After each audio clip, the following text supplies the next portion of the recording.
তাহলে আমি মনে করি উনি স্বরাষ্ট্রমন্ত্রী হওয়ার যোগ্য না, উনি বাংলাদেশের কোনো মন্ত্রী হওয়ার যোগ্য না, এমপি হওয়ার যোগ্য না।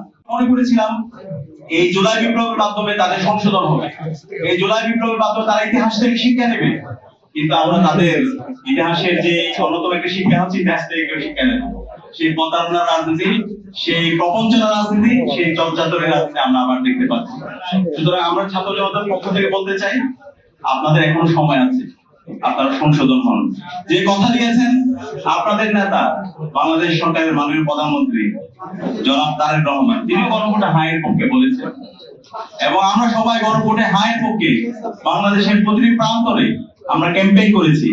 এবং সালাউদ্দিন সাহেব যখন বলেন এই গণভোটের যে 4টা প্রশ্ন ছিল সেটা নাকি ওনার বুঝতে অনেক সময় লেগেছে, ওনার বুঝতে যদি অনেক সময় লাগে তাহলে আমি মনে করি উনি স্বরাষ্ট্রমন্ত্রী হওয়ার যোগ্য না, উনি বাংলাদেশের কোনো মন্ত্রী হওয়ার যোগ্য না, এমপি হওয়ার যোগ্য না।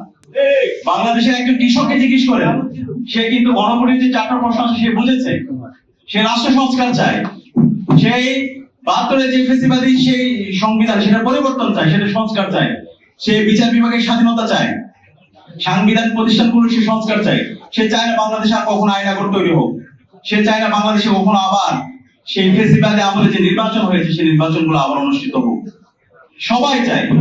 তাহলে সে একজন কৃষক যদি বুঝতে পারে, তাহলে কেন ওনারা বুঝেও না বুঝার ভান ধরছে?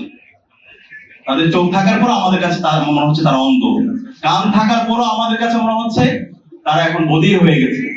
সুতরাং দাম্ভিকতা দেখাবেন না, দাম্ভিকতার পরিণতি অহংকার, এটা পতনের কারণ হয়।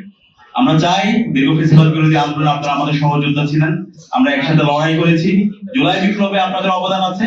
সুতরাং বিগত সময়ে আপনারা যে কমিটমেন্ট দিয়েছেন সংবিধান সংস্কার জন্য, আপনাদের যে প্রস্তাবনাগুলো ছিল, জাতির যে প্রস্তাবনা, সেই প্রস্তাবনার আলোকে নিজেদের সবাইকে সাথে নিয়ে রাষ্ট্র গঠনের এই প্রক্রিয়ায় সব ঐক্যবদ্ধভাবে কাজ করেন।